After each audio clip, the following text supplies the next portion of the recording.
औज़ुबिल्लाहिमिनश्शैतानिर्रजीम बिस्मिल्लाहिर्रहमानिर्रहीम।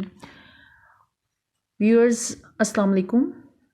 आज व्यूअर्स हम एक्सरसाइज नंबर 1.6 जो है इसका क्वेश्चन नंबर फर्स्ट हमारा जो क्वेश्चन है उसका 8th पार्ट जो है वो हम सॉल्व करेंगे बाय यूजिंग क्रैमर रूल। ठीक है, क्रैमर रूल को यूज़ करते हुए हम इसका इस वीडियो में क्वेश्चन का 8 पार्ट भी करेंगे और क्वेश्चन नंबर 2 भी करेंगे। तो ये जितने भी अभी स्टेटमेंट वाले क्वेश्चन आएंगे नेक्स्ट लेक्चर्स में ये सब बहुत इंपॉर्टेंट है, तो इसको बहुत अच्छे तरीके से अंडरस्टैंड कीजिएगा और मतलब इसमें जितना अपना अच्छा कंसेप्ट है वो बनाइएगा, क्योंकि ये क्वेश्चन अकॉर्डिंग टू बोर्ड बहुत इंपॉर्टेंट है और बोर्ड में ये क्वेश्चन लाजमी आते हैं। ठीक है, तो आप लोगों से रिक्वेस्ट है लेक्चर स्टार्ट करने से पहले कि मेरे चैनल को सब्सक्राइब कर दें और बेल आइकन को प्रेस कर दें ताकि हर आने वाली न्यू वीडियो के बारे में आपको इंटीमेशन मिल सके।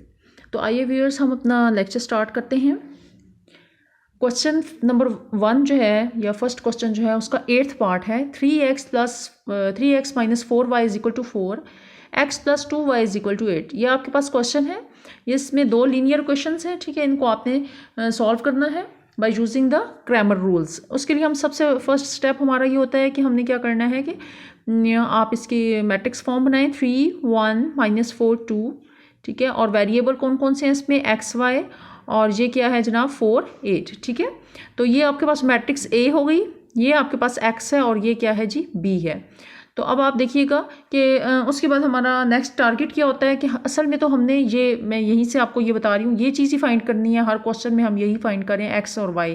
तो x में आपको ax का जो है वो डिटर्मिनेंट और a का डिटर्मिनेंट चाहिए और यहाँ पे y is equal to a y का डिटर्मिनेंट ओवर a डिटर्मिनेंट। यही चीज़ हर क्वेश्चन में रिक्वायरमेंट है, इसमें भी हमने यही करना है। तो अभी हम a का डिटर्मिनेंट तो यहाँ से निकल आएगा। ठीक है, अब हमारे पास 2 मैट्रिक्स और चाहिए, एक ax और एक ay। ठीक है, तो हम ax भी निकालेंगे यहाँ से और ax कैसे हमने निकालना है। ये मैट्रिक्स A है, इसका जो कॉलम फर्स्ट कॉलम है उस ये वाला कॉलम जो है फर्स्ट। ठीक है, इसको आपने कॉलम यूं होता है और रोज यूं होती हैं, याद रखिएगा। तो ये फर्स्ट कॉलम यूं है, तो ये कॉलम जो है आपने इसको रिप्लेस कर देना है B की जो मैट्रिक्स है उससे 4 8। ठीक है, यहाँ पे 3 1 की जगह पे आ जाएगा 4 8। तो ये आप देख रहे हैं 3 1 की जगह पे 4 8 आ गया। और सेकंड वाला कॉलम जो है माइनस 4 2 जो इसकी एंट्रीज हैं वो एज इट इज़ रहने दें। ठीक है, ये आपके पास AX मैट्रिक्स बन गई। और इसी तरह AY मैट्रिक्स में आपने क्या करना है कि ये जो आपके पास A मैट्रिक्स है इसका जो कॉलम 2 है सेकेंड कॉलम है उसको आपने रिप्लेस कर देना है 4 8 से। ठीक है जी, तो ये X आ गया, ये आपके पास AY आ गया। नेक्स्ट अब हमने क्या करना है जी, अब A मैट्रिक्स का पहले डिटर्मिनेंट लेंगे। ठीक है, क्योंकि हमारा फार्मूला ये है, पीछे मैंने भी आपको एक्सप्लेन किया। तो इस फार्मूले के अकॉर्डिंग आपको नजर आ रहा है कि किस किस चीज़ की रिक्वायरमेंट है। A determinant, AX determinant, AY determinant. तो 3 चीज़ें हम फाइंड करने लगे हैं, A determinant, AX determinant, AY determinant. तो उसके लिए आप क्या करेंगे, मैट्रिक्स A जो है वो डिटर्मिनेंट में लिखें, यहाँ पे AX की मैट्रिक्स जो है वो उसको भी डिटर्मिनेंट में लिखें, AY की मैट्रिक्स है और उसको भी डिटर्मिनेंट में लिख दिया हमने। ठीक है, ये सारी मैट्रिक्स जो है वो आपने पीछे बना ली हैं, ये देख लें। A भी है, AX भी है और AY भी है, तो ये तीनों हमने यहाँ पर लिख दी। अब बारी बारी हम इनको सॉल्व कर लेते हैं। सबसे पहले हमने A का डिटर्मिनेंट सॉल्व करना है। क्यों? क्योंकि अगर हमारे पास A का डिटर्मिनेंट सॉल्व करने से वो 0 आ जाता है तो क्वेश्चन स्टॉप हो जाता है, सिंगुलर हो जाती है मैट्रिक्स, तो वो क्वेश्चन कंप्लीट और स्टॉप हो जाता है वहीं पर। तो अगर वो A 0 नहीं आती तो देन आप फर्दर क्वेश्चन को सॉल्व करते हैं। ठीक है, तो A का डिटर्मिनेंट आपने ये ले लिया। नेक्स्ट देखिए सॉल्व करें, 3 into 2 minus 1 into minus 4, 3 into 2 minus 1 into minus 4, 3 2 ज़ा 6 माइनस माइनस प्लस और 4 1 ज़ा 4। 6 में आपने 4 प्लस किया तो क्या आ गया 10। 10 आपको पता है डज नॉट इक्वल टू 0 है, ये 0 तो नहीं है। तो अब हम नीचे इसका मतलब है सिंगुलर मैट्रिक्स नहीं है, तो हम इसको फर्दर सॉल्व करेंगे। तो अब आप AX आपने ये मैट्रिक्स पीछे से देख कर लिख ली है। ठीक है, कि AX मैट्रिक्स ये है हमारे पास, इसको हम फर्दर सॉल्व करेंगे। 4 इंटू 2 माइनस 8 इंटू माइनस 4, 4 2 ज़ा 8, 8 4 ज़ा 32 माइनस माइनस प्लस। तो 32 में 8 ऐड किया तो आपके पास क्या आ गया 40। नेक्स्ट है AY डिटर्मिनेंट, तो आपने उसकी सारी एंट्रीज लिख दी। 3 into 8 minus 1 into 4, 3 into 8 minus 1 into 4, 3 8 ज़ा 24, 4 1 ज़ा 4, 24 में से 4 सब्ट्रैक्ट किया तो आंसर क्या आ गया आपके पास 20। ठीक है, X अब आपके पास क्या है कि आपने ए एक्स का डिटर्मिनेंट डिवाइडेड बाई ए का डिटर्मिनेंट, तो आपने इनके अंदर जो आंसर आए हैं वो लिख दें, वैल्यूज पुटअप कर दें। ए एक्स का डिटर्मिनेंट है 40 और ए का डिटर्मिनेंट क्या है 10, तो आपने इसको डिवाइड किया तो आंसर क्या आ गया 4। ठीक है, 0 0 से कैंसिल, तो आंसर 4 है। X is equal to 4। Y क्या होगा, ए वाई का डिटर्मिनेंट 20 और नीचे ए का डिटर्मिनेंट क्या आ रहा है 10, तो जब आपने इसको कट ऑफ कर दिया तो आंसर किसके इक्वल आ गया 2 के इक्वल, तो वाई भी आपके पास क्या आ गया 2। तो हमने इस क्वेश्चन में एक्स और वाई की ही वैल्यू फाइंड आउट करनी थी, तो ये हमने by using the Cramer rule इसको सॉल्व कर लिया है। नेक्स्ट आ जाइएगा जी, क्वेश्चन नंबर 2 है जी, ये देख रही हैं आप एक्सरसाइज नंबर 1.6 का क्वेश्चन नंबर क्या है 2। ये भी हम सॉल्व करने लगे हैं by using the Cramer rule. ठीक है जी, पहले हमने ये सारे क्वेश्चंस जो है मैट्रिक्स जो है इन्वर्जन मेथड उससे सॉल्व किए थे, और अब हम ये जितने भी क्वेश्चंस हैं वो क्रैमर रूल से सॉल्व कर रहे हैं। ठीक है, क्वेश्चन की स्टेटमेंट को अगर आप अंडरस्टैंड कर लेते हैं तो आपके लिए फर्दर कोई प्रॉब्लम नहीं है। पहले आपने इसकी स्टेटमेंट को जो है वो इस पर कंसंट्रेशन देनी है। ठीक है, तो उसी से फर्दर क्वेश्चन सॉल्व हो जाएगा, क्योंकि क्रैमर रूल को तो आपको सॉल्व करना अच्छे तरीके से आ गया, लेकिन अब इसकी स्टेटमेंट कैसे बनानी है ये हम इस क्वेश्चन से देखते हैं।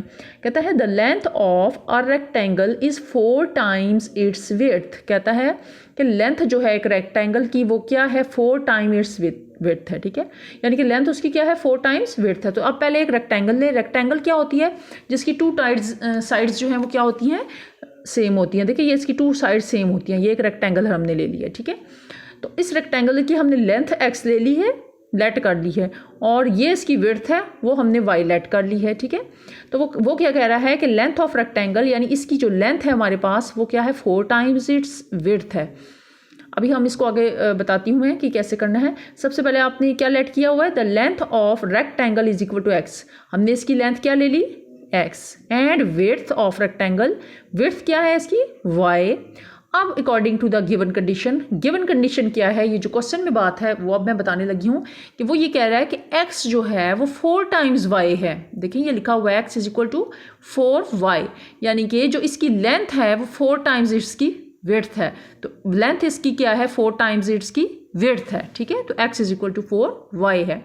तो अब ये आपके पास जो इक्वेशन बनने लगी है, ये जो है इसको आप इस साइड पे ले आएँ तो क्या हो जाएगा x minus 4y is equal to 0। अब आपके पास ये एक लीनियर इक्वेशन बन गई और आपने इसको इक्वेशन नंबर 1 का नेम दे दिया है। ठीक है, नेक्स्ट वो क्या कह रहा है, अभी यहाँ तक क्वेश्चन हमने इसको जो है यहाँ तक सॉल्व किया है। नेक्स्ट इसकी स्टेटमेंट अब हम पढ़ रहे हैं उसको दूसरी क्वेश्चन बनाने के लिए। The perimeter of a rectangle is 150 centimetre. वो कह रहा है कि पेरीमीटर जो है वो रेक्टेंगल का वो ये है हमारे पास। अब आपको पता होना चाहिए कि पेरीमीटर ऑफ रेक्टेंगल होता क्या है। सबसे पहले तो हमें ये पता होना चाहिए, हमें ये पता है कि पेरीमीटर जो रेक्टेंगल का वो होता है 2 लेंथ प्लस विड्थ। ठीक है, 2 टाइम्स लेंथ प्लस विड्थ, यानी 2 इंटू लेंथ प्लस विड्थ। तो अब इस क्वेश्चन में लेंथ क्या है x, विड्थ आपके पास क्या होगी y, तो आप यहाँ पे y लिख देंगे। ठीक है, तो अब देखें perimeter of rectangle is equal to क्या आ गया हमारे पास 2 इंटू एक्स प्लस वाई। ठीक है, तो हमने इस क्वेश्चन ये जो हमारे पास पेरीमीटर था इसको हमने इसके अकॉर्डिंग जो है यहाँ पे सॉल्व कर दिया। रेक्टेंगल की पैरामीटर हमारे रेक्टेंगल का जो पैरामीटर है वो हमारे पास आ जाएगा 2 इंटू एक्स प्लस वाई।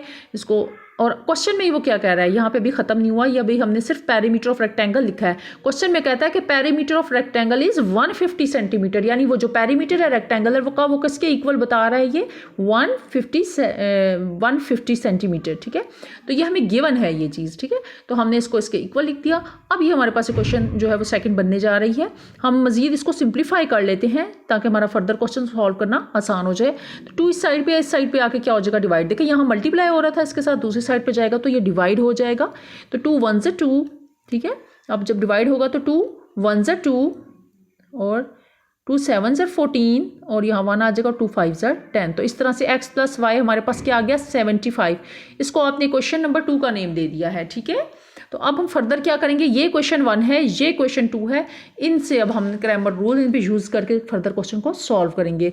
अब देखें यहाँ पे लिखा हुआ है फ्रॉम इक्वेशन 1 एंड इक्वेशन 2, ये हमने क्वेश्चन 1 और 2 से ये बना लिया। मैं यहाँ पर ऊपर इक्वेशंस लिख देती हूँ ताकि आपको बार बार जो है वो पीछे से ना देखना पड़े। x minus 4y is equal to 0 और दूसरी है x plus y is equal to 75। ठीक है, x plus y is equal to 75। ठीक है, ये 2 इक्वेशंस हमारे पास पीछे बनी थी।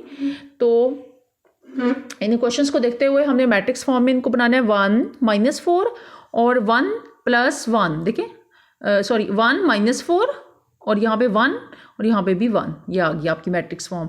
और चूंकि इसमें 2 वेरिएबल्स हैं XY, तो XY आ गया। इस तरह से ये भी 0 और 75 आ गया। यहाँ तक बात समझ आ गई। नेक्स्ट सेम प्रोसीजर है कि हमने X और वैल्यू Y की फाइंड आउट करनी है। उसके लिए हमें ये 3 चीज़ें रिक्वायरमेंट है, AX का डिटर्मिनेंट, A का डिटर्मिनेंट, AY का डिटर्मिनेंट, ठीक है। तो अब ये चीज़ें आपने फाइंड आउट करनी है। उसके लिए सबसे पहले हम A का डिटर्मिनेंट निकालते हैं। A मैट्रिक्स हमारे पास ये गिवन है, इसका डिटर्मिनेंट निकाल लें, ठीक है। तो वो क्या होगा, 1 × 1 - 1 × -4, 1 × 1 - -4 × 1। ये 1 × -4 लिखें या -4 × 1 लिखें, एक ही बात है, क्योंकि ये आपस में इनकी प्रोडक्ट हो रही है, मल्टीप्लाई हो रही है। 1 1 = 1 - प्लस 4 1 = 4, तो 4 + 1 5, और 5 क्या है, डज नॉट इक्वल टू 0 है, सिंगुलर नहीं है मैट्रिक्स, इसलिए क्वेश्चन फर्दर सॉल्व होगा। नेक्स्ट अब आपके पास क्या रिक्वायरमेंट है इसकी, AX हमें चाहिए, AY भी चाहिए। तो AX आपके पास कैसे आएगा, यही A मैट्रिक्स है और इसके फर्स्ट कॉलम को यानी 1 1 को आपने रिप्लेस कर देना है 0 और 75 से, ठीक है। तो 0 और 75 जो है वो हमने इसकी फर्स्ट कॉलम की जगह पे यहाँ पे लिख दिया, और बाकी एज इट इज़ -4 -1, ठीक है। तो एक x का जो डिटर्मिनेंट है वो क्या आएगा, 0 इंटू, इसको स्ट्रेट लाइन से सबसे पहले शो कर दिया, ठीक है, डिटर्मिनेंट शो करना है। उसके बाद सॉल्व करें, 0 × 1 -4 × 75, देख रहे हैं ये आप। तो 0 + 75 4 = 300, तो 300 में 0 प्लस करेंगे तो एज इट इज़ 300 आ जाएगा, ठीक है। इसी तरह AY फाइंड कर रहे हैं। AY के लिए क्या करना है, वही A मैट्रिक्स है, इसका जो कॉलम 2 है, ठीक है, जो सेकंड कॉलम है उसको रिप्लेस कर देंगे, चेंज कर देंगे किन एंट्री से, 0 और 75 से यहाँ पे आ जाएंगी। तो ये देख रहे हैं आप, यहाँ पे 0 और 75 आ गया, और फर्स्ट वाली जो एंट्रीज हैं C1 जो कॉलम 1 की है वो एज इट इज़ आ गई। अब AY का जो डिटर्मिनेंट है वो आपने इसको स्ट्रेट लाइन से शो करना है, ठीक है। उसके बाद 1 × 75 -0 0 × 1, ठीक है, एक्सक्यूज मी। तो 71 1 = 7, sorry 75 1 = 75 minus as it is 0 1 = 0। 75 में से आपने 0 सब्ट्रैक्ट कर दिया तो 75 आ जाएगा।